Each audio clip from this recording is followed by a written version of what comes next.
A entrevista que você vai assistir agora foi filmada em agosto de 2023 por Ana Luísa Ionedo durante a última etapa da turnê de divulgação do meu gibi Unahira em Sudamérica com o conjunto de música Clinge Merda. Essa entrevista foi particularmente emocionante para mim, porque antes de fazer quadrinhos eu passei 10 anos trabalhando ativamente com música e produção musical. E John Ulloa e Fernanda Takai sempre foram grandes referências que eu tive dentro do meu trabalho como artista.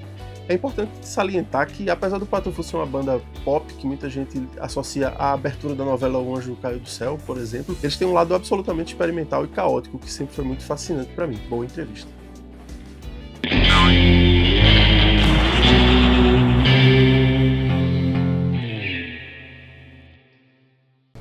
Tcharam. Fazer assim, ó, aquela lá.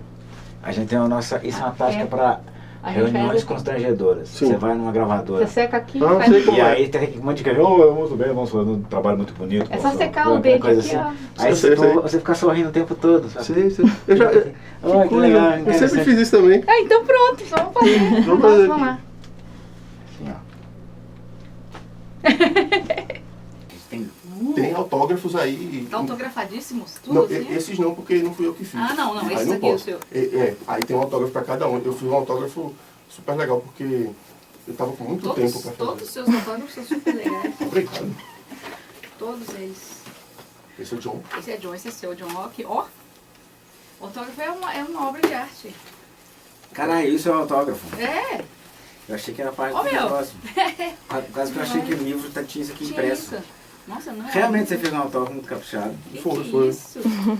Que demais, velho. Tô gostando de fazer esses autógrafos ultimamente, assim, que dá pra brincar com... Você tem os materiais bons pra fazer autógrafo, né, cara? Você, É.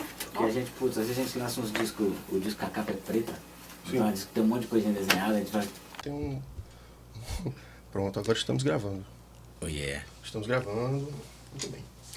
Tu sabe que é uma entrevista despojada. Parece que vai ser uma coisa divertida. Então, enquanto eu fazia minha pesquisa, tem que fazer o dever de casa, eu queria lembrar de uma ocasião que foi quando eu mandei meu primeiro gibi para vocês, a saga do Porco Dourado. A John me mandou uma mensagem no Facebook, não, no Instagram. Acho que sim. Foi no Instagram, e aí ele fez uma descrição assim, sucinta do que tinha o agradado, né? Sobre o meu livro.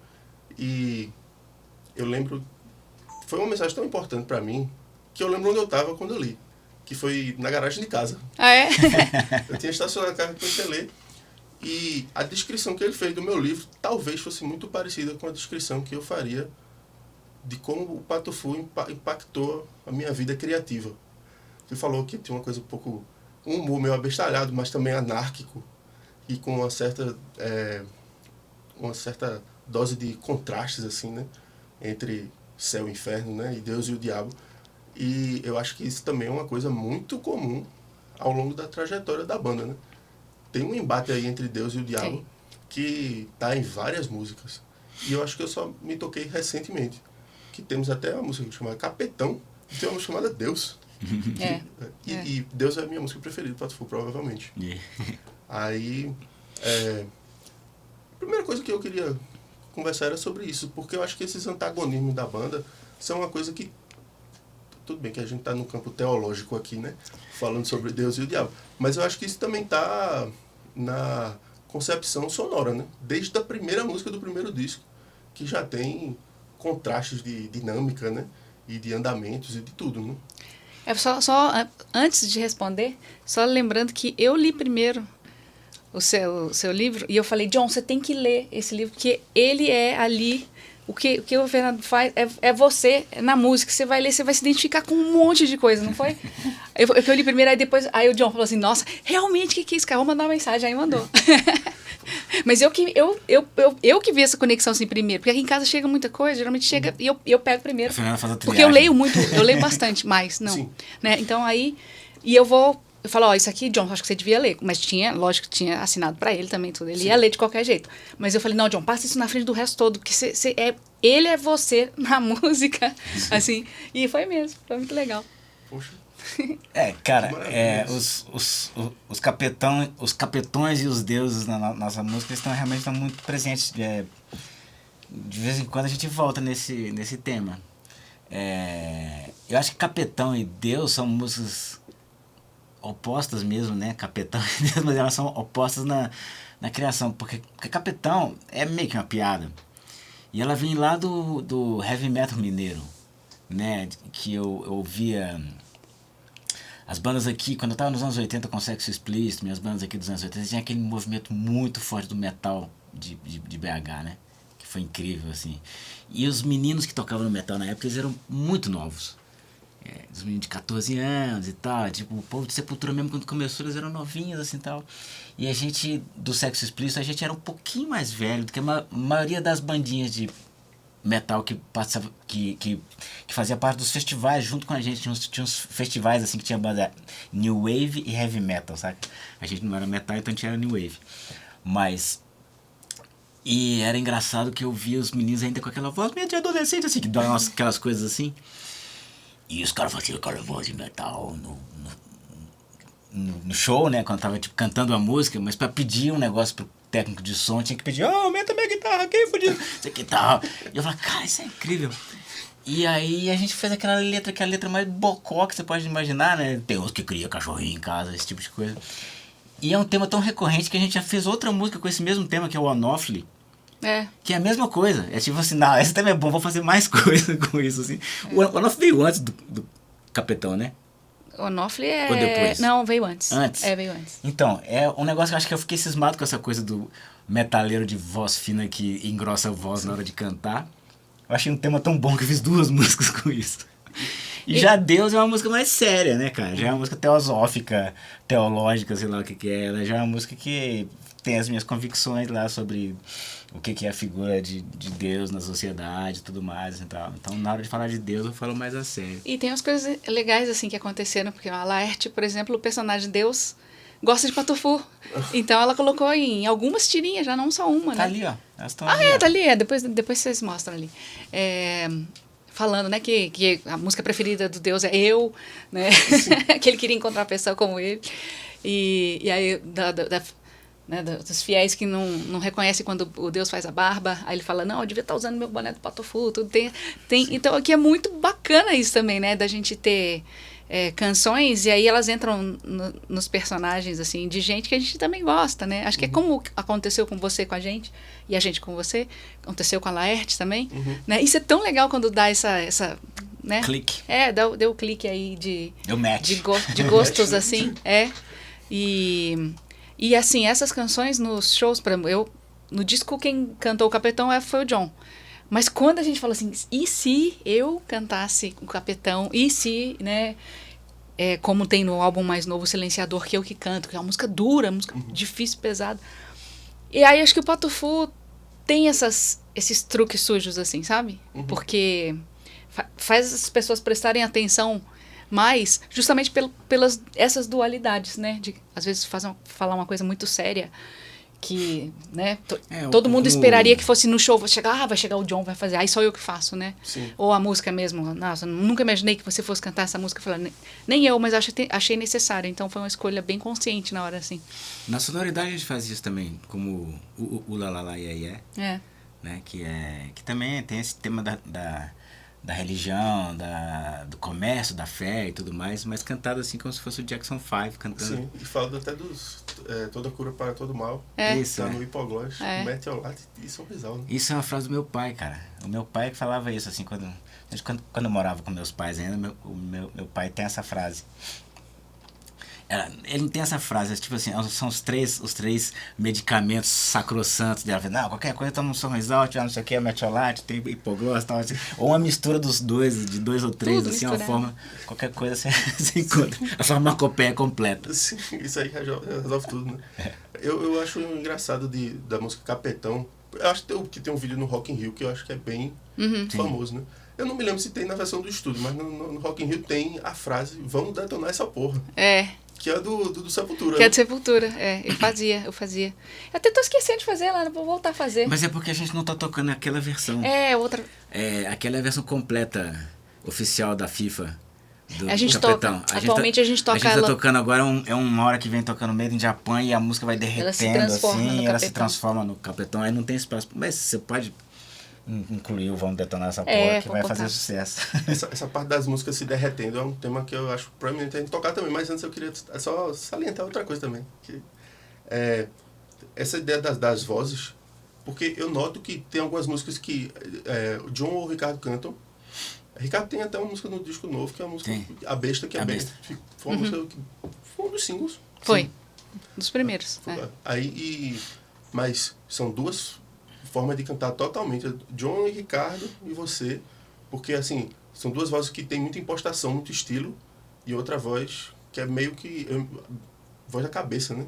Uma voz sem tanta impostação, que eu imagino que deve, ao longo dos anos, deve ter sido muito difícil para monitorar ao vivo, né? Para se ouvir. Ah, sim. Sim. Eu acho que talvez tenha sido uma das primeiras artistas brasileiras a usar o monitor de ouvido. Porque eu sentia muita dificuldade mesmo no show. Ainda mais com o Xande tocando bateria. E na época também não tinha acrílico, né? Aquele que coloca assim na bateria.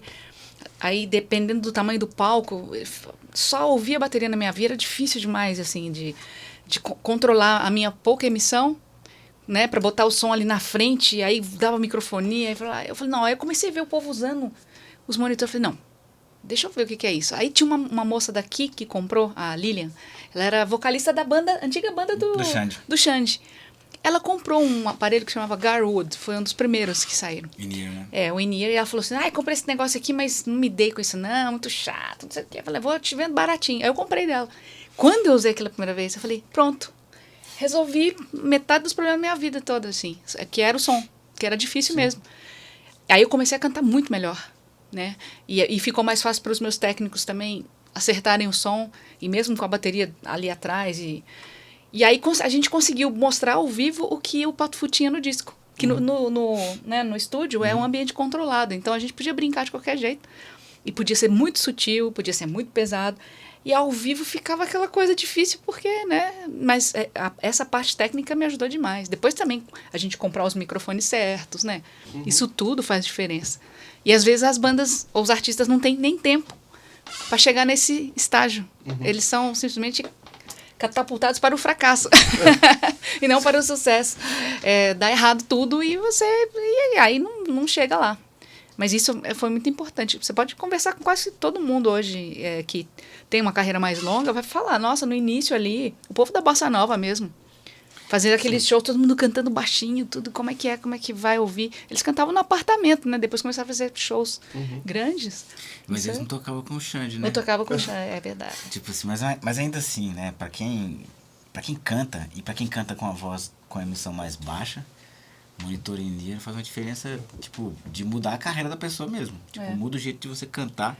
Eu escuto as gravações do início do Pato Fu, eu escuto o timbre da voz da Fernanda diferente porque ela tá fazendo força para poder mandar muito volume.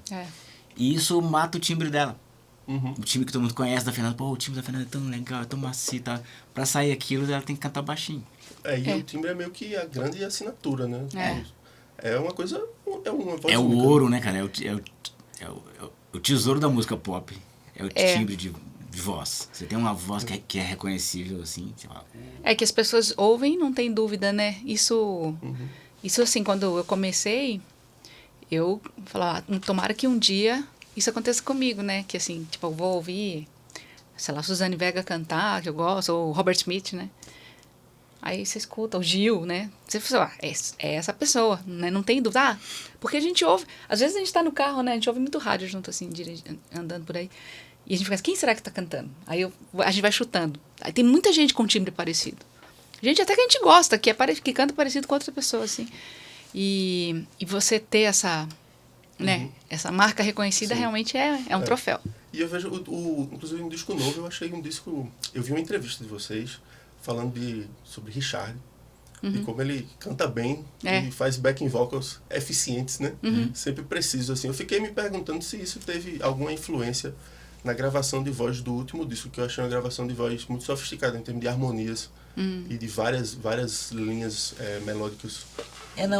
O Richard, ele não gravou voz no disco, não. Mas ao vivo ele tem feito mas várias outras músicas. Mas quando a gente faz ao vivo, a gente pensa, putz, isso aqui dá pra fazer ao vivo? a gente tem voz suficiente para fazer isso aqui. E ter o Richard agora com a gente assim é um alívio, porque ele soma bem pra caramba. E ele soma muito com a minha voz, né? Porque no disco eu faço os meus próprios backings. E o Richard consegue cantar numa região que timbra com a minha. E o John não consegue, e o Ricardo também não. Assim, consegue, mas de uma forma caricata. Sabe? Agora o Richard já canta bonito mesmo. Ele sabe cantar suave. Ele sabe cantar suave. Eu, pra mim, afinal, tenho que mandar mais volume, assim, tal. E o Richard, ele canta aquele jeito baixinho, assim, também. Meio parecido com o seu. É porque o John já vai pra um caminho, às vezes, é berro, né? Às vezes tem berros mesmo. Infelizmente. Não, mas é legal pra caramba. É legal. Assim, as pessoas perguntam, por que você não canta mais? Eu falei, a cantora que eu tenho, cara, na banda. Tipo assim, eu cantaria mais se eu tivesse uma banda sem uma cantora que nem a Fernanda. Com certeza eu faria uma carreira inteira de fracasso absoluto. De fracasso absoluto. Comigo cantando, mas assim, né? Não, eu canto o suficiente, tá na dose. Ele começou a fazer mais música pra eu cantar e acertou. Algumas músicas que ele canta, é que eu falei, essa música não tem a ver. Eu falo mesmo, não tem a ver, não me sinto bem cantando isso que você escreveu. E não cantar, se sentindo bem, assim, né, assim, é muito difícil, né? Isso, é muito difícil você ter que apresentar uma canção para as pessoas ou fazer num show e aí você fala assim, nossa, tô cantando aqui uma música que eu não gosto. Isso é muito ruim. Então eu prefiro já nem gravar, né? Para não ter que defender essa música. A gente foi aprimorando essa escolha com o tempo. Acho que no começo eu não conseguia fazer música para Fernanda cantar, fazer umas músicas assim, eu falava, mas... Canta você, John. Guarda pro seu disco. Depois eu começava a tentar fazer músicas assim, que poderia ser pra eu cantar ou pra você. E a gente descobriu isso no processo, assim. E agora eu acho que já tá muito claro quando a gente faz a música. Né? Eu faço tipo Curral Mal Assombrado. Eu falo, essa aqui vai fazer uma música pra eu cantar. Eu noto uma coisa... Desculpa. Não, é isso. Então, ouvindo o Roto Music... Por sinal, Roto Music é o disco que eu mais tenho. Eu tenho 3. Todas as versões. Cogumelo, não cogumelo. Cogumelo não tenho. Não? Não. O original da Copa? Não, eu tenho só CD. E eu tenho do vinil da Polisson. Sim. Mas o original... Mas só que eu tenho 2 CDs e o vinil da Polisson. É o meu disco repetido mais vezes. Mas o que eu ia dizer é que eu noto no Roto Music que quando tem uma música feita a própria Roto Music, que no meio tem aquele interlúdio, hoje as pessoas vão morrer, aquilo é muito cativante, só um parênteses, aquilo é muito cativante. Mas ali é como se a sua voz fosse a voz mais caricata, né? No sentido de ser uma voz muito doce, muito fofa, cantando um negócio muito maluco, assim. E com o tempo eu acho que esse papel de ter a voz mais estilizada, mais caricata, mudou de figura, né? Porque no começo a voz principal era de John e hoje as vozes mais malucas são as dele. Mas é louco porque esse pedaço da música quem escreveu foi a Fernanda. Isso não é coisa minha. Exatamente. Roto Music, ele tem essa coisa. Tem um monte de coisa que o pessoal fala assim, isso é coisa do John e é coisa minha. Tem vários solos gravados nos discos que são meus e que as pessoas só descobrem quando me vêm tocando ao vivo. Que é assim, foi o John que fez, o John que grava. Tipo, o John é um super guitarrista, então ele que grava, ele que inventa todas as guitarras. E algumas vezes eu falo, não, John, tive ideia para o solo, eu vou lá e gravo e fica meu solo e todo mundo, o John é demais, né? Aí vai no show pra você ver quem que faz. Sou eu que fiz, eu que inventei. Eu acho que você está, inclusive, no seu momento Guitar Hero. Depois dessa guitarra, tem uma guitarra nova, agora a guitarra de luthier. Eu vi um ao vivo, eu não me lembro qual era a música, mas era um solo, tá? Eu tenho nessa turnê nova de 30, né? Tem um monte de solo da Fernanda. Eu toco muito. E as pessoas estão ouvindo. Porque, por exemplo, Spock, né? Que é a música do segundo disco. E que tem uma geração de fãs que nunca viu ao vivo Spock.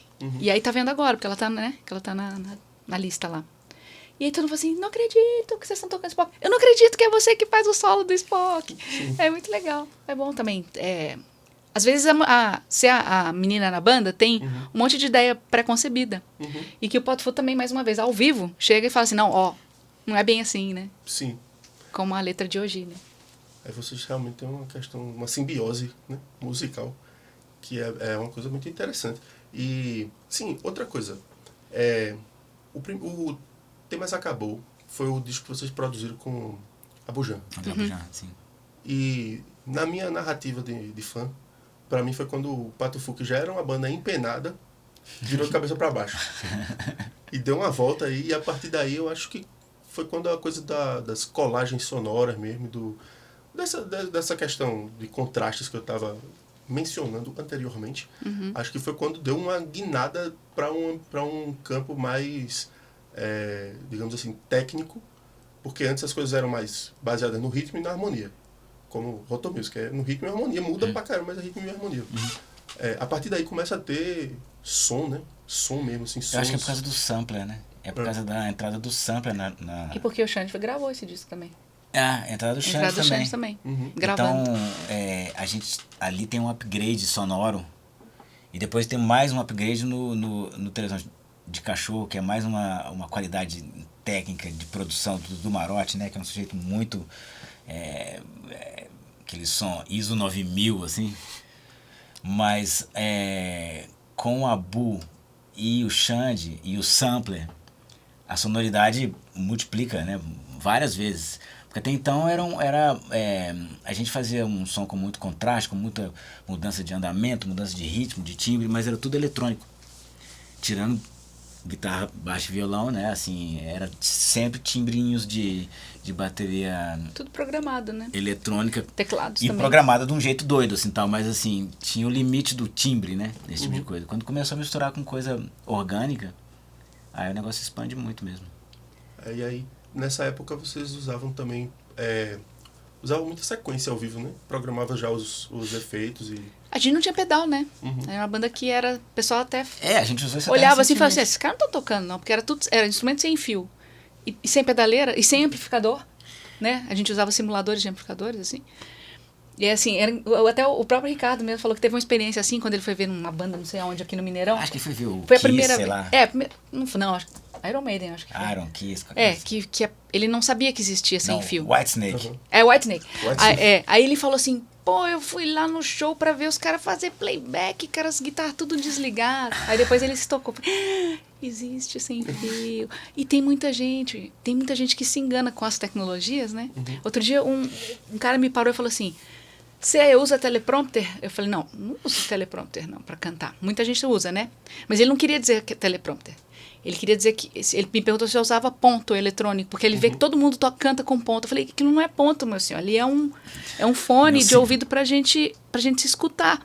Não, fica uma pessoa falando as letras pra você lá, pra você cantar, pra você não esquecer a letra. Eu falei, não é assim. Imagina, não tem condição de eu tô fazendo um show e a pessoa aí, agora canta essa... Eu fui explicar pra ele, falei, é mesmo? O cara falou assim, nossa, mas eu falei mal de muita gente. Eu ia falar mal de você também, porque você tá usando esse negócio. Eu falei, moço, isso aqui é fone. Se você botar o som, em vez de estar saindo naquelas caixas aqui, sai aqui. Então tem muita maledicência por conta de não saber, né, o que é o negócio. E a gente já teve essa fase, né, que era tudo limpo. Sim. E eu acho que, assim, pra mim, que venho do mundo dos estúdios, de ficar enfurnado, mexendo em girando o botão, né, até chegar naquele som, não sei o quê. Fica muito claro assim que esse período do Patofu tinha uma sofisticação muito grande em tocar com um ponto, com um clique, com o baterista tocando em cima o show inteiro com as mudanças. Isso é muito difícil de fazer hoje, imagina naquela época, né? Não, é engraçado porque isso há 30 anos a gente tocava assim. Eu programava as mudanças de timbre de guitarra, de baixo, de voz. De voz, efeito de voz. Efeito de voz, efeito da guitarra da Fernanda, da minha guitarra do baixo, de voz, não sei o que, tudo naquele negocinho, no MC50, naquela telinha desse tamanhozinho. E esse MC50, ele foi até o Ruído Rosa, talvez? Eu acho. E eu fui pendurando cada vez mais coisa nele, porque tinha a trilha que disparava os vídeos também. E disparava, cara... Era um horror. A gente levava uma geladeira, assim, de cabo e de aí começou a ter os samplers, né, cara? E os samplers eram grandes, assim, e eles eram carregados com zip drive. E o zip drive na estrada, ele vai virando um chocalho, né, assim. Quando ele tá novinho, ele é legal, assim. Daí a 2 meses ele tá... Em 6 meses ele estraga. Você tem que ficar trocando aquele negócio, um monte de cabo. Era um negócio horroroso, cara. E um belo dia... Aí a gente, quando começou a usar o computador para fazer essas sequências, em vez de usar o MC50 da Roland, a gente adaptou essas coisas para o computador. No MTV ao vivo ele era assim, no Daqui Pro Futuro ele era assim, ainda com o Lulu. E era um esquema complicadíssimo no computador, cara. Quando o negócio dava com pau, todo mundo olhava pra mim assim, tipo, e agora, John? Só o John sabia Aí eu ia lá resolver. e me larga, cara. Eu Eu não ia tinha a lá menor mexendo no noção. negócio, parecia um Lego, assim, um negócio completamente louco. Aí um dia eu falei assim, cara, enchi o saco disso, porque o problema é que eu ficava programando, e tocando pouco. Às vezes a gente ia ensaiar pra uma turnê, eu ficava fazendo essas coisas pra todo mundo. O som do baixo aqui, o som da guitarra, não sei o quê. Quando tinha tocar, eu falei assim, não sei tocar as músicas, cara. Eu fiquei só programando, sabe assim? Aí, de um tempo pra cá, eu falei assim, cara, cada um vai fazer o seu próprio som. O Ricardo, você compra seus pedais, a Fernanda arrumou uma pedaleirinha, eu fiquei com o meu pedal. Daí a gente voltou a pisar. Essa semana, eu voltei a programar umas coisinhas de guitarra. Porque tá todo mundo reclamando que eu tô demorando demais a começar as músicas. Porque tem um telão, tem não sei o que, tá uma tensão, cara. Tipo assim, acaba a música, pá, mulher! Eles querem... Calma, Aí eu olho pro John, a no vida, último show a vida, o tempo vai passar, nós vamos começar a música, vai ser a mesma coisa. O pessoal tá aplaudindo ainda. Não, mas é que no último show, eu olhei pro John, tava demorando, sei lá, 15 segundos, aí eu comecei a olhar pro John, o John tá assim, esse, não, esse, tipo, ele clicou uns 12 vezes, aí eu falei, tive que falar, ô gente, ô John, tem que dar um jeito nesse pedal. Eu falei no micro, depois me arrependi, pedi desculpa no camarim. Falei, não posso falar do coleguinha assim ao vivo, não pode mais. Mas tocou o coração dele, porque ele agora resolveu fazer. Mas eu falei assim, tá, beleza.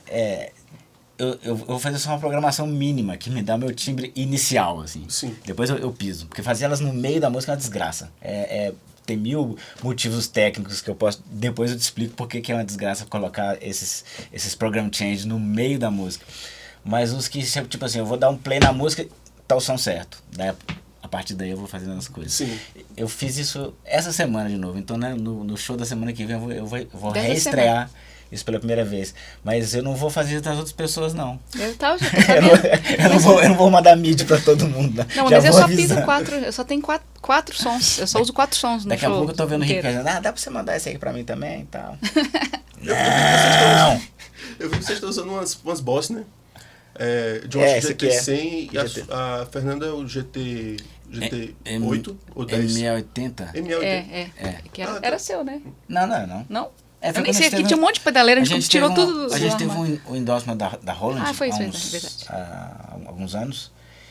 E a gente trocou as coisas todas por Holland, o que foi bom porque eu adoro as coisas da Holland. Foi nessa É época meu som que mudou da favorito, Line assim. 6? Eu usei bastante Line 6, mas eu ainda gosto mais das coisas da Holland, cara. Elas são mais transistorizadas. Sim. eu não sei explicar por que não, mas eu gosto mais de som de transistor do que válvula.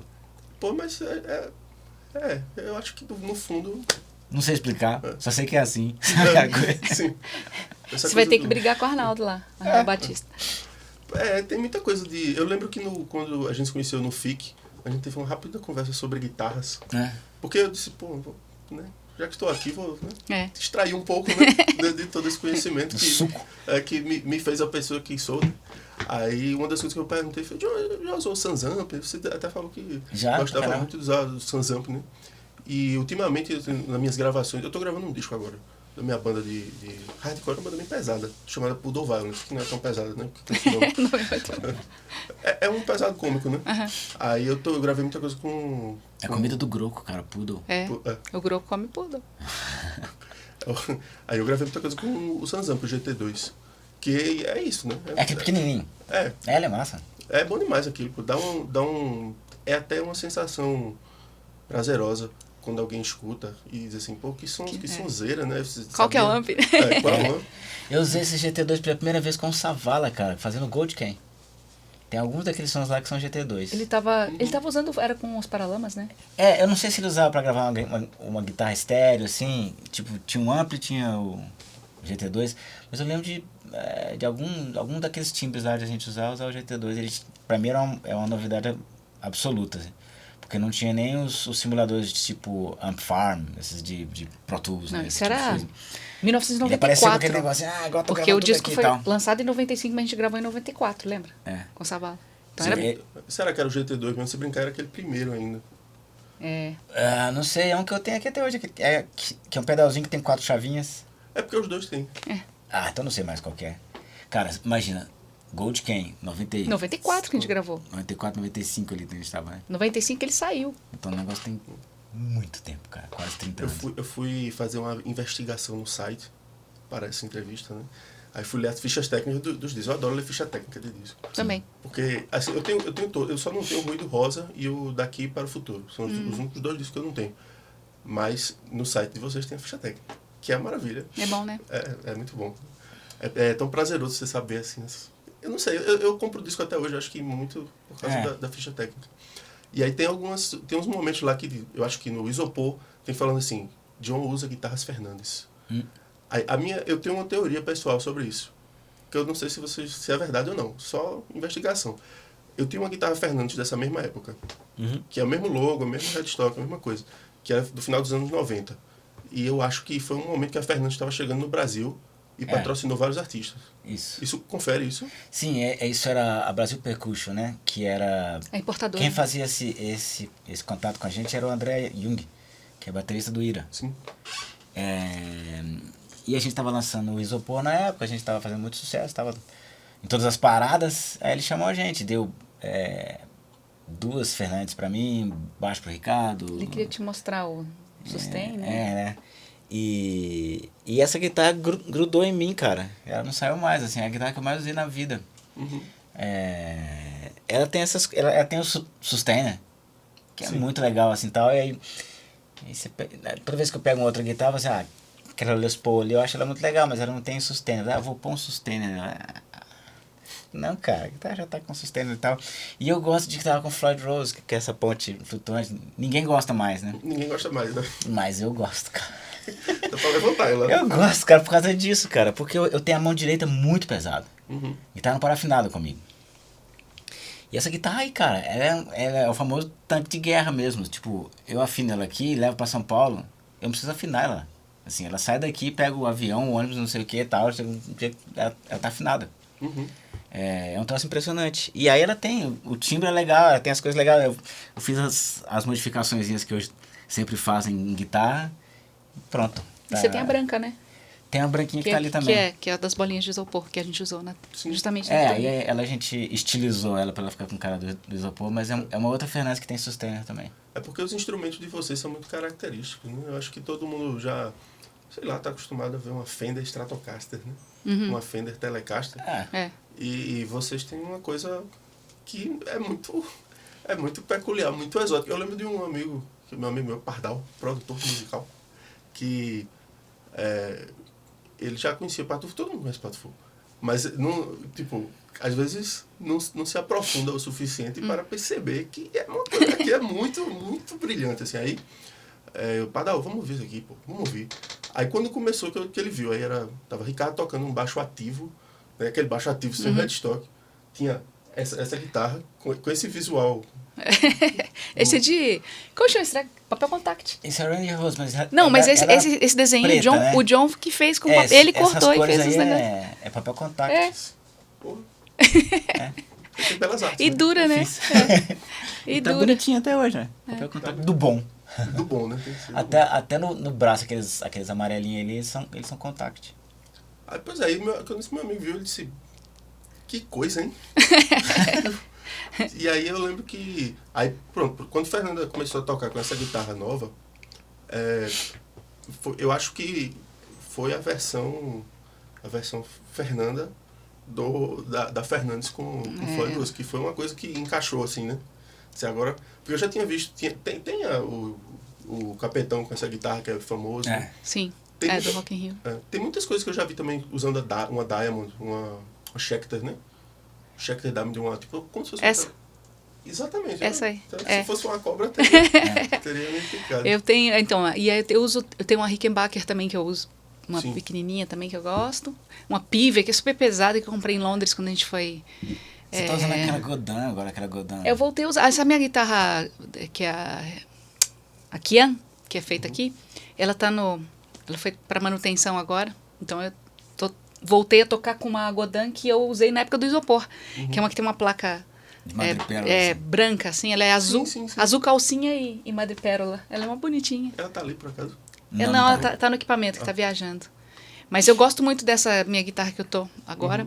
Na verdade, essa guitarra eu peguei ela em 2018, não, 2017. E aí, no meu show, eu não toco guitarra no meu show solo. Eu toco só violão, nylon e aço. E o Patu tava fazendo mais uma música de brinquedo. Então, eu não tinha onde tocar essa guitarra. Ela não apareceu muito. Ela não apareceu, ela tava guardada. E aí eu voltei a usar agora, né? Assim. Sim. E aí, muita gente me pergunta. Inclusive, outro dia eu tava no supermercado, uma senhora parou, falou: eu encomendei uma guitarra igual a sua. Eu falei, a primeira coisa foi assim, a senhora encomendou? Não, eu toco guitarra, tudo. E aí eu achei o Instagram da sua guitarra e eu pedi pra fazer uma guitarra do mesmo formato, né? A mesma, não vai ter o Takai, tudo ali, tudo escrito, porque essa é minha.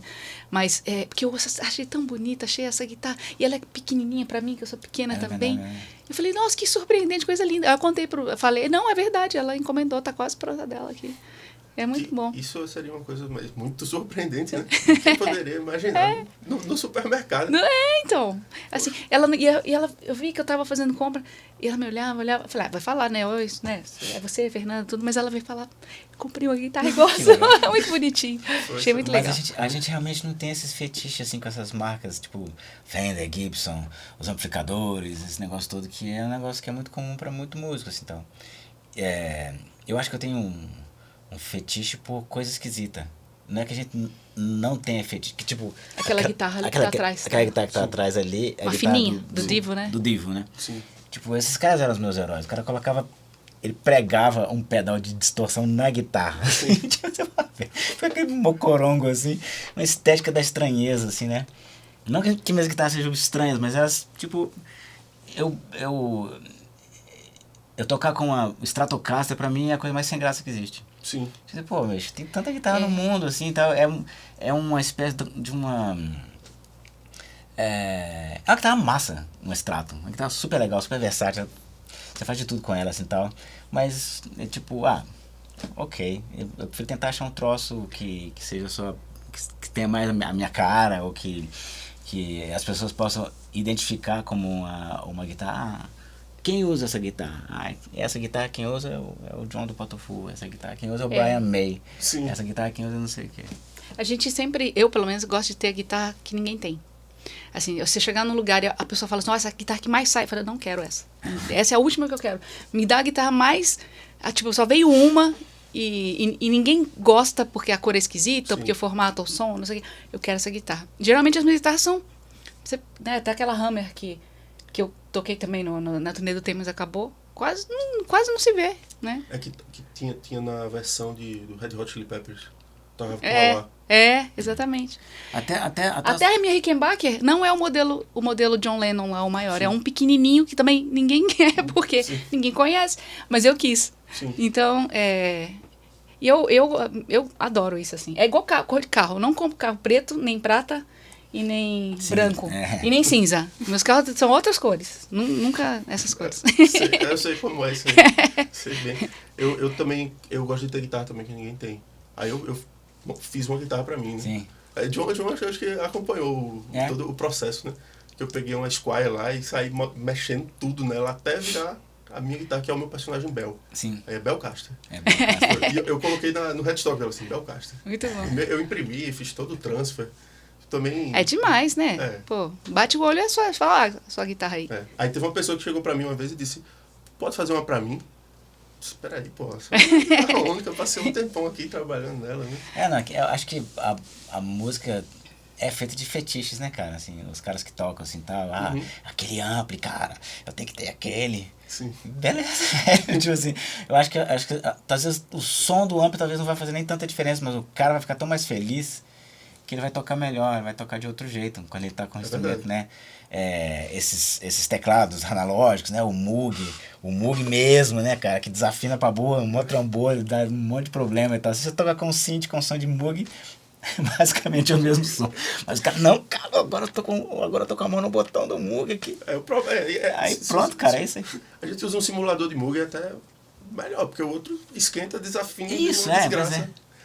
Mas assim, se o cara tem a alegria do cara é usar o Moog de verdade, meu, cara, traz o Moog e nós vamos gravar seu Moog. Sim. É isso aí. Isso é muito importante pra produção, né? Isso. E aí, como é que... Porque assim, eu acho que desde... O primeiro disco que vocês gravaram aqui foi Toda Cura para Todo Mal? Aqui? Foi. Em casa foi, A gente fez a pré-produção do ao vivo, os O ensaios Ruído pro ao Rosa já vivo no teve museu. muita coisa daqui que O Ruído valeu, Rosa, assim. é verdade, não teve. O estúdio era em cima ainda, né? Assim, Esse estúdio, aqui era uma casa seria do jardineiro, do caseiro, né? Sim. E ela era uma casinha, tinha uma cozinha, tinha tudo, a gente quebrou tudo e fez o estúdio. Aí a pré-produção do ao vivo foi aqui, os ensaios foram aqui. Mas o Ruidosa, várias coisas a gente gravou lá em cima, num dos quartos, que hoje é o quarto da Nina, que não existia Nina, né? E aí, a partir do Toda Cura, foi tudo gravado e mixado aqui. Eu vi na ficha técnica do Ruído Rosa que tem lá, pré-produção, John. Aí eu imaginei que Toda Cura para Todo Mal teria sido uma natural evolução do processo, Com sabe? certeza. Mas aí, eu me questiono também como é essa dinâmica de produção de vocês, porque produção musical eu acho que tem a ver com som, mas também tem a ver com conforto mental e psicologia, né? Às vezes você tem que dar um abraço, né, no músico e tal. E aí, como é que funciona internamente isso? Desde a composição, assim, não sei se vocês compõem pela praticidade de ter um estúdio. Tem gente que hoje compõe já programando beats, né? E gravando guitarra em cima e o cara nem compõe nem a música, o cara já faz a demo, né? Já direto, né? Aí como é o processo de vocês, assim? Mas deve ser bem diverso, né? Ele tem um pouco disso aí. Mas ainda é muito violão e papel. Em geral a gente tem canções. O esqueleto, né? Às vezes eu tenho canções que vêm de um riff, vem de um negócio assim, vou fazer uma música com esse riff. Aí eu fico procurando entre os meus rabiscos, assim, o que pode ser uma música que pode usar aquele tema. Mas muitas vezes eu tenho o tema primeiro, eu tenho a letra e fico tentando achar algo que se encaixe.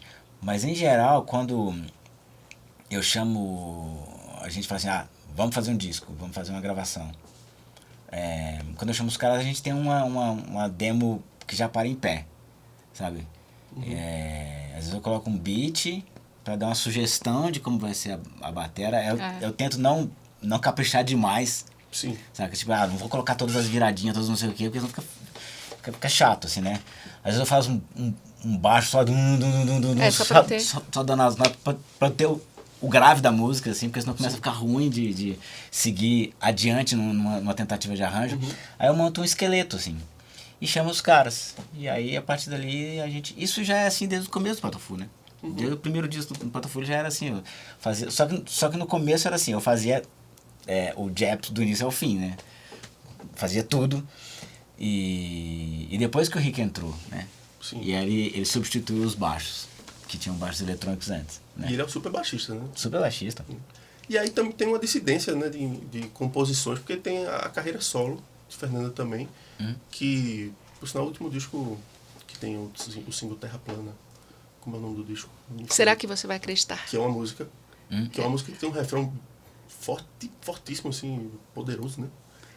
Aí queria saber também como é que funciona em paralelo ao Patofu, que hoje já é tipo, tem música de brinquedo, show com orquestra ainda, e carreira solo.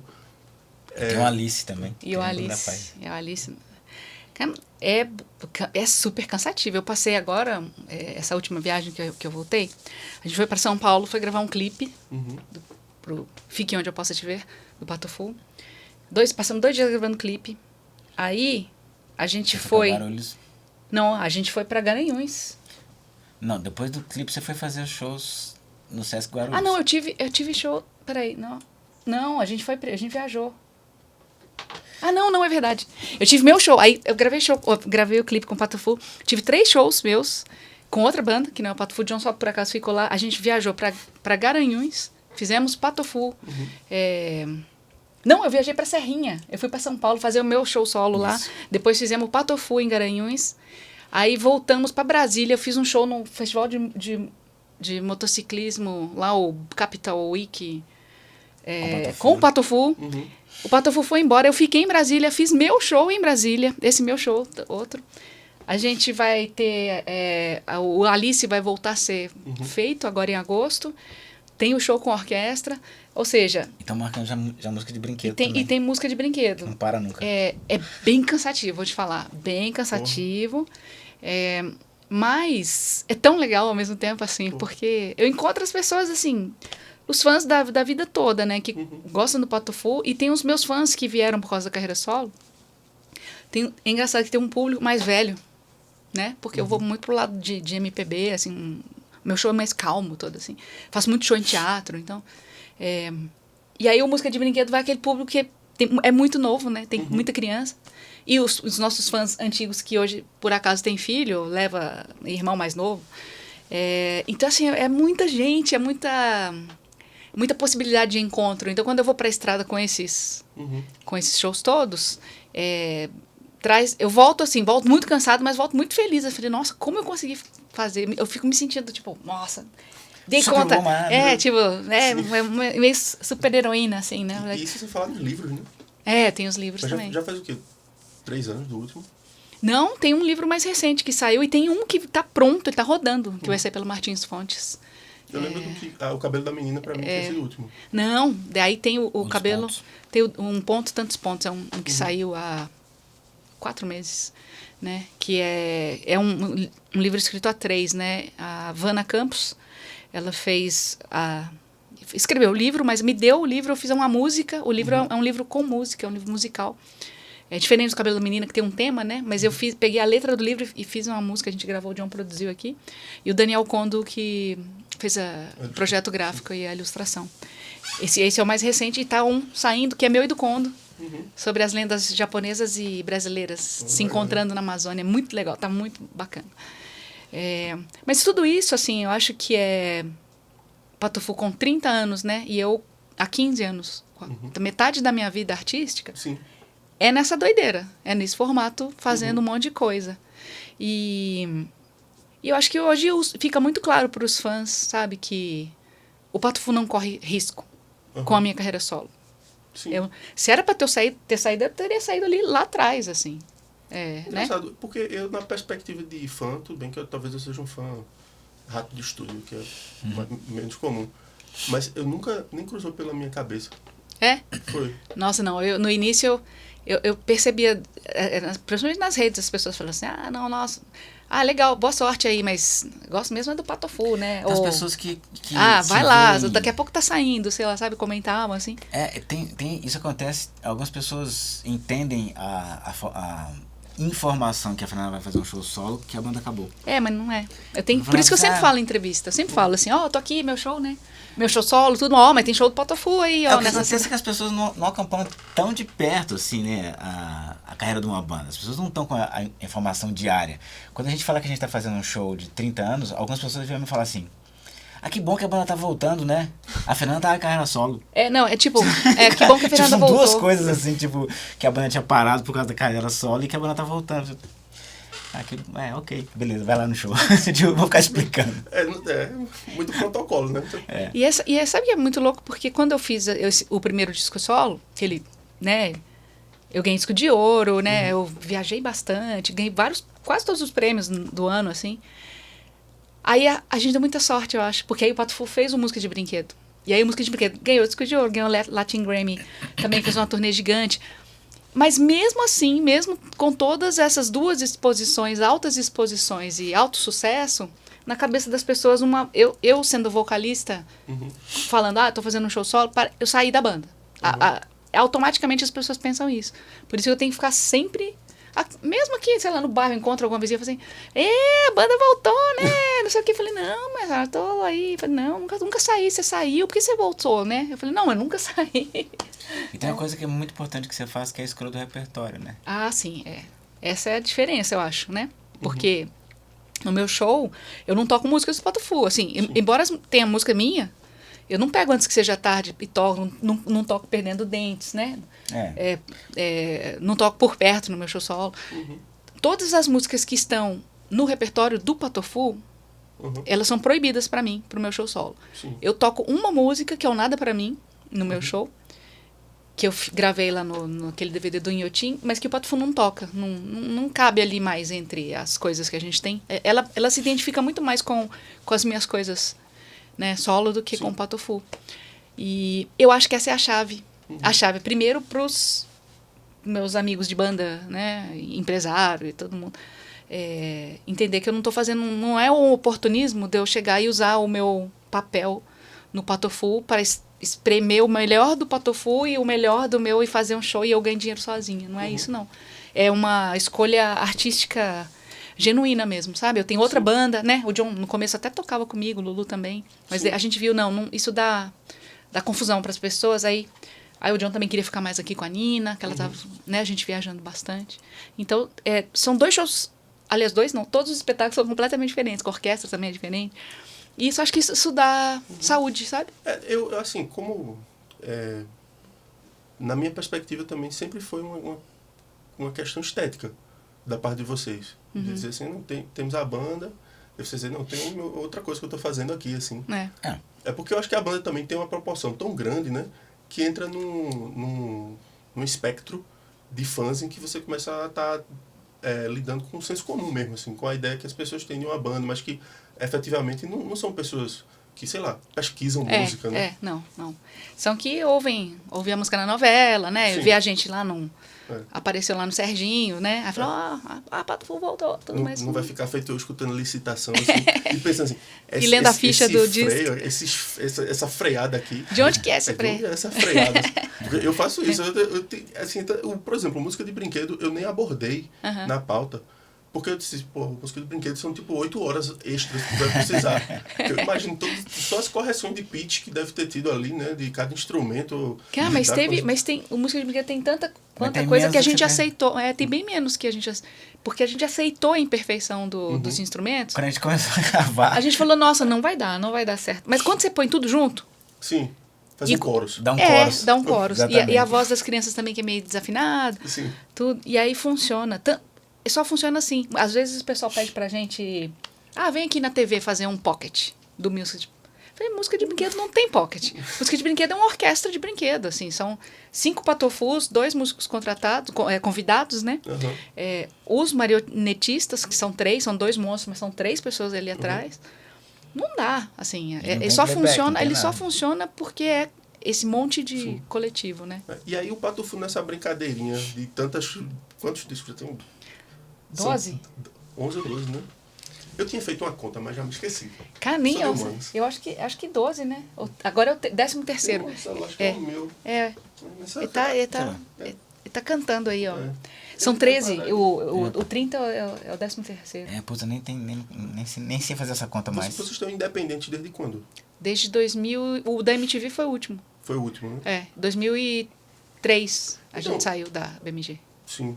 Eu puxei esse lado da carreira solo, da gestão mesmo, porque todo esse documentário que eu estou lutando para produzir, que é totalmente independente, não tem um incentivo de ninguém, tirando meus freelancers de ilustração, assim, né?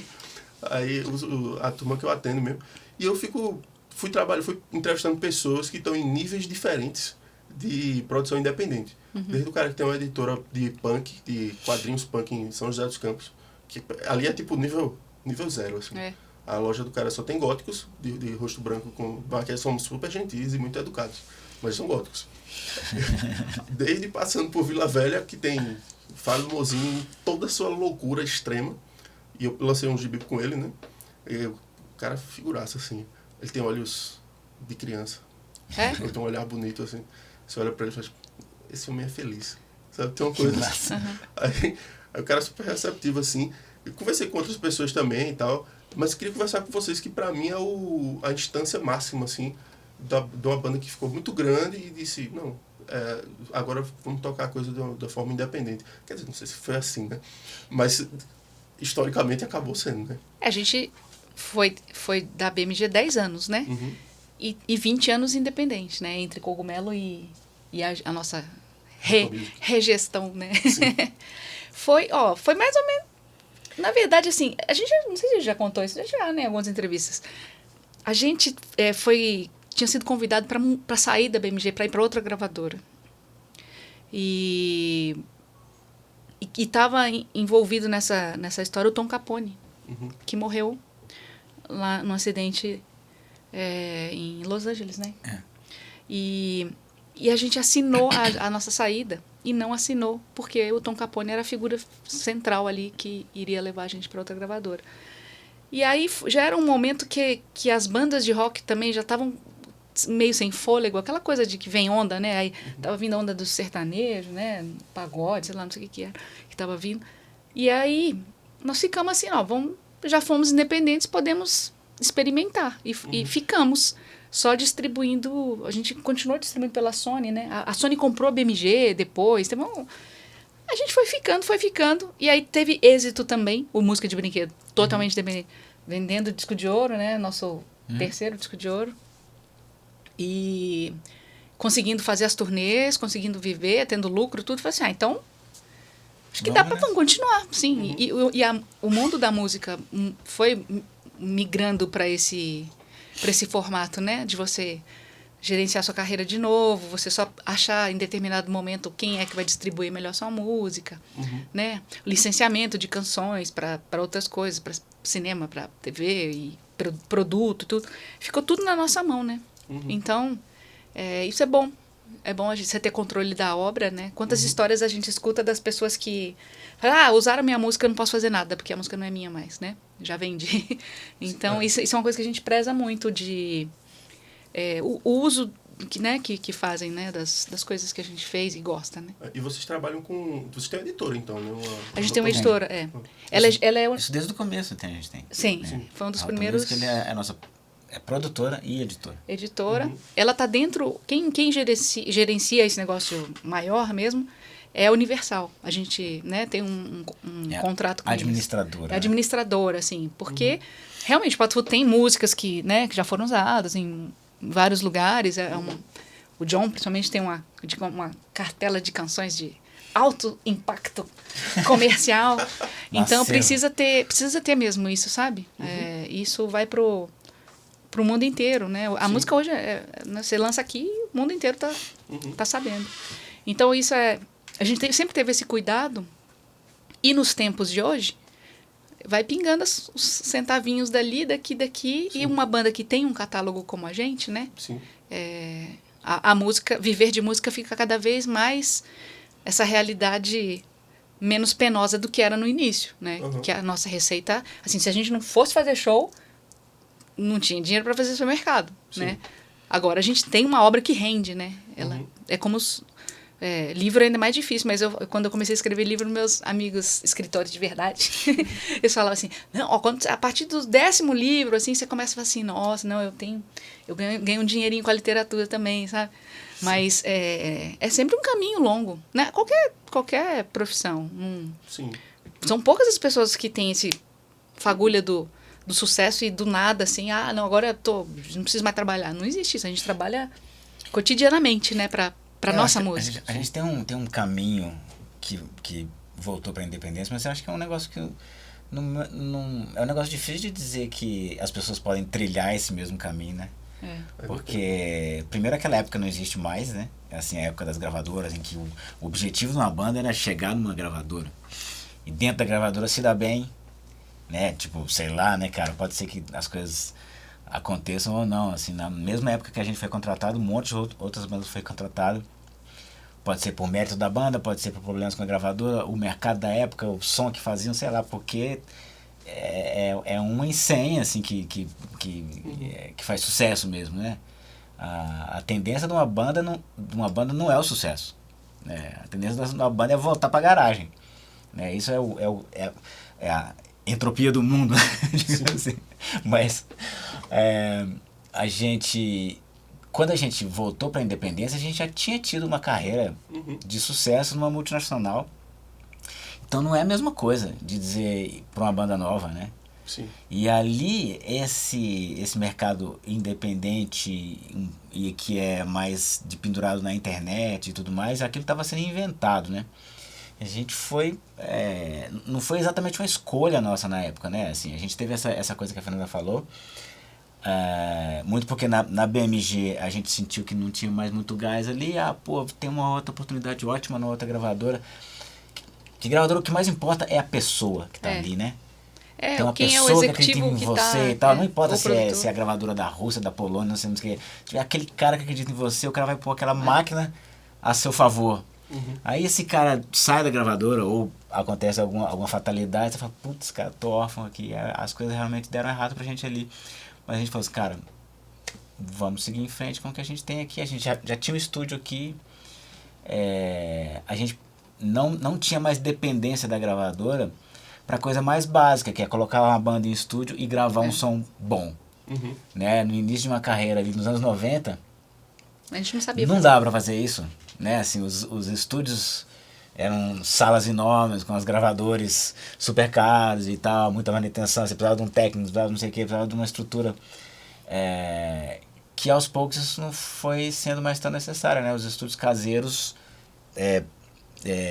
mandavam um som tão bom quanto os estudiões, por causa da tecnologia que foi ficando mais acessível e fácil de se usar e barata. Então, hoje em dia a coisa já deu outras capotadas, né? O negócio já foi e virou do avesso umas 5 vezes. Então, assim, essa nossa estrada, eu acho que ela é mais uma tese de doutorado de olha o que aconteceu com essa banda do que siga isso para poder fazer sucesso. O que eu observei já até agora, de conversar com várias pessoas, é que, pronto, no caso lá com o Mozini, que tem uma banda, tipo, a banda é quase da mesma idade do Patufu, que é o Muqueca de Rato. Sim. Sim. Que é de 95. Só que a banda de punk sujeirona, Sim. né? Aquela banda, assim, eu acho muito, muito cativante. Ah. Mas é podreira. Aí ele disse que, porra, fez uma gravadora independente para lançar a banda e depois acabou que vendeu merchandising, acabou sustentando a própria banda. E aí isso já é também uma outra narrativa. Então, com cada pessoa que eu converso, independentemente do nível assim de desenvolvimento da sua gestão e de sua empresa, cada pessoa tem cada caso é um caso muito específico. Porque, não sei, eu acho que pelo fato de a gente estar no Brasil, que tem uma estrutura não muito propícia para o consumo cultural enquanto hábito, né? Quem consegue levar isso adiante consegue por vias muito tortas, né? Muito sinuosas, que nem as ruas que eu peguei para chegar aqui, que foram bem sinuosas. Eu acho que hoje em dia eu acho que os casos são mais particulares ainda, cara. Porque ali, até no meio dos anos 90, era aquilo que eu falei, assim, você tinha o Gol, que é a gravadora. Era uma coisa mais, tipo, o que a banda tem que fazer? Tem que fazer sucesso no bairro, vem um cara da gravadora assistir seu show, você é contratado pela gravadora, ela investe ali, pode ser que sua banda faça sucesso ou não, né? Se ela vender acima de X cópias, a gravadora vai fazer o segundo disco, tá? Era uma carreira, né? Vai pagar seus videoclipes. Era uma multinacional que investia em carreiras. Sim. Isso praticamente não existe mais. O que Então, tem. cada um inventa uma fórmula mais maluca. Tem os editais, tem os festivais, tem não sei o quê. Alguém faz a sua própria produção. E esse negócio do consumo da arte, né? Assim que você falou. Por exemplo, às vezes eu faço shows em, sei lá, num parque, na prefeitura, contrata e é aberto. Ou, sei lá, um show no Sesc, tem um ingresso mais barato, tudo. E aí eu levo a lojinha, porque as pessoas ou não pagaram ingresso ou pagaram ingresso super barato, elas têm grana para comprar alguma coisa da lojinha, entendeu?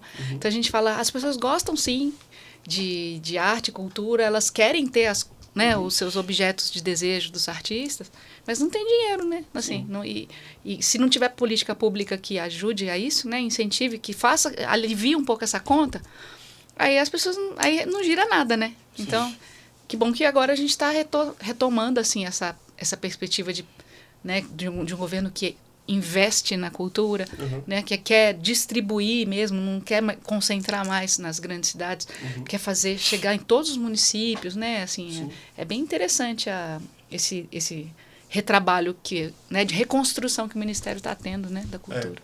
Reconstrução do próprio Ministério.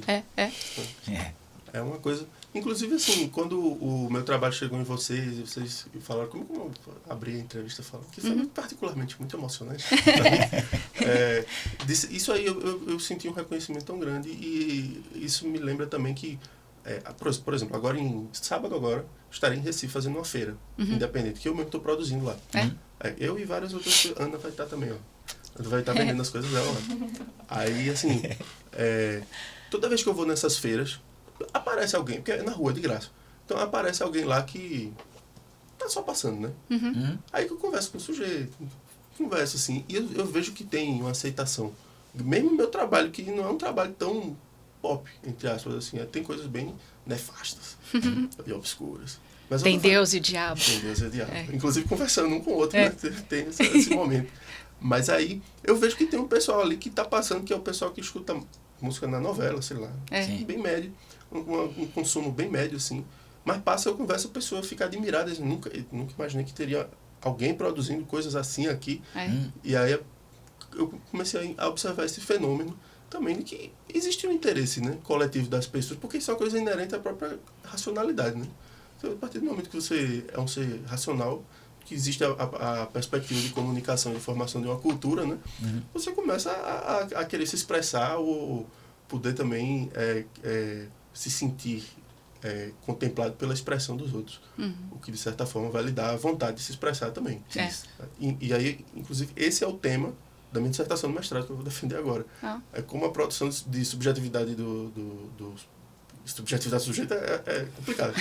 Mas a minha, no caso, né, do sujeito, no caso, pode influenciar outras pessoas a produzirem arte e tornar isso um orboro. Você nunca sabe as coisas que você faz, quem que vai ser tocado por aquilo, ou de que forma. É muito louco. A gente tem umas... a gente tava falando aqui agora de uma música chamada Onofre, né? Que é a lagartixa do Cebolinha. Né? Uma tirinha que eu li quando eu devia ter 10 anos de idade, assim. Eu fiquei com aquele negócio na cabeça, o Cebolinha, entrou uma lagartixa... Cuidou da lagartixa que era um jacaré. Caiu sei lá o que aconteceu, entrou uma lagartixa debaixo da cama dele, ele achou que era uma lagartixa, aí ele cuidou, e era um jacaré, na verdade, aí ele chamava de Onofre. Então ele é um bicho pequenininho que, na verdade, era um monstro. Daí veio a metáfora do cantor de metal adolescente de 14 anos, que tem uma voz fininha, mas canta assim. Cara, um dia eu vou contar essa história pro Maurício de Souza, ele vai falar, não é possível, cara. Isso não aconteceu, não é mentira. Olha que a gente teve a oportunidade de contar. A gente teve jantou com ele uma vez. Só que eu falei, é melhor não contar isso agora. Ele não vai nem lembrar que ele escreveu isso. Ele vai lembrar, sim. Não sei. Onofre. Outro dia eu achei essa tirinha, alguém postou. Ela voltou, né? Porque a Mônica teve reedições das histórias clássicas. E essa é uma história clássica. Recentemente, muita gente. Os quadrinhos que ele mesmo desenhou foram reeditados. Aí foi o trabalho de Sidney Guzman, o editor. Bom demais. Mas é isso, acho que a gente pode se encaminhar para o fim de nossa entrevista. Acho que foi uma entrevista muito boa. Para mim foi uma experiência inesquecível. E como foi para vocês? Foi ótimo te receber aqui, que bom. Pô, a gente teve aquele encontro breve ali na feira, né? E ainda saindo de pandemia, né? Assim, com vacina, mas todo mundo de máscara. Um evento lotadaço, né? Que legal. Ali eu fiquei tão feliz de ver ali. Também. Putz, o lugar bem ocupado. Uau, tá lotado, que bom. Foi muito massa aquele evento. Isso é legal, né, cara? E eu sei que a mineirada cuidou bem de vocês, né? Vocês comeram muito bem, se divertiram, farrearam. Do meu lado, naquele evento, tinha um senhor chamado Genin. Que eu acho eu conheço ele. O Genin tava no último dia do evento e eu tava meio afastado dele, olhando pra ele assim, e eu tava pensando assim, como é que eu vou ficar sem esse cara? O cara me recebeu tão bem. No segundo dia de evento, ele levou uma garrafa de café e um saco de pão de queijo que a mulher dele fez. Você viciou na primeira dose no Genin. Foi uma dose de Genin, pronto. Foi só uma. Mas... Não viu mais ser, Então, assim, Genin. Tipo isso. Mas eu imagino que você tenha gostado de fazer essa entrevista aqui nos domínios dos 128 Japs. Sim. Porque você leu em várias fichas dos nossos discos, os discos gravados e mixados aqui, né? E várias cenas de internet, né? De making off e tudo mais. Tem hora que a gente não aguenta mais, né? A gente vai gravar aqui de novo. Mas eu entendo assim, a emoção das pessoas chegarem aqui, né? Que é um estúdio que fica na nossa casa, então assim, não é um estúdio comercial, né? Então assim, pouca gente vem aqui, assim, né? Geralmente a gente gera as coisas e manda para as pessoas, né? A gente mesmo filma e manda, assim. São poucas as pessoas. Então assim, você teve o passaporte para o mundo encantado de Patofu. Patofu Laboratórios. Patofu Labs.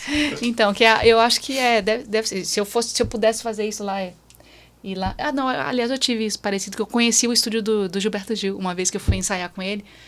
E eu cheguei e falei, gente, eu tô aqui no estúdio do Gilberto Gil, olha lá, tá tocando violão aqui, eu tô na casa dele, né? Assim, que legal, é muito bom. Isso é emocionante. Não, entrar aqui e ver, porque eu vejo os instrumentos e eu reconheço, né? As fases, né? Eu sei que essa guitarra aqui foi a guitarra que tocou no Bem Brasil. Tá vendo? Eu sei. Aquela ali que é a Variax, aquela é a Variax 300, né? É a Variax, eu sei que tem outra Variax que foi parada dentro de uma Squire. Isso, exatamente. Sabe? É. Porque é isso, eu sei. Eu vou atrás. Cara que sabe, rapaz. Sou fã, né? Eu acho que eu sou o maior fã do Pato A gente Fu, não né? pode... Em todos os sentidos. Especialmente o tamanho. Mas é isso, eu queria agradecer muito a vocês. Obrigado, que bom. Será que é possível agradecer o suficiente da forma como eu gostaria? Acho que não. Acho que se eu ficar dizendo aqui, obrigado. Pelos próximos Olha aqui, 5 isso, a anos. gente já tá com uma pilha de Olha os presentes agradecimentos aqui. aqui, rapaz. Tá lotado deles. Presentes, e você nos deu presentes e você está muito presente na nossa casa, como eu falei, na geladeira, na minha mala, na lava-roupa, no skate, nas nossas estantes, no quarto da Nina. É muito legal, assim, imagina. A gente tem que agradecer também pela sua arte. Então vamos terminar a entrevista com um grande agradecimento mútuo. Tá bom, Muito obrigado, tá bom. foi um prazer inenarrável. Obrigado, que bom. Tá me faltando até adjetivos. Obrigado. Agora é só a gente tomar um cafezinho ali. Pronto. É. Então vamos. Deixa eu parar aqui o rec. Você sabe que aqui vocês estão do lado da melhor comida mineira do Sistema Solar, né? Opa. Não, é a melhor comida mineira do mundo. É o restaurante Chapuri. É aqui na nossa rua. É 2 quadras Lá, daqui. é só, dá pra ir ali. Tá aberto hoje? Tá aberto. Hoje é terça. Hoje é Tá, terça, né? só não abre segunda. Recomendo fortemente. Poxa, quando saímos daqui, né? Recomendações serão boas pra gente. A gente tá meio porque- sem saber fazer. Não, é. Tem uma Geralmente se lista. vocês estão só no, Mas se vocês vocês estão no aqui centro, perto, vocês pra estão vir aqui, hospedados no centro? No centro.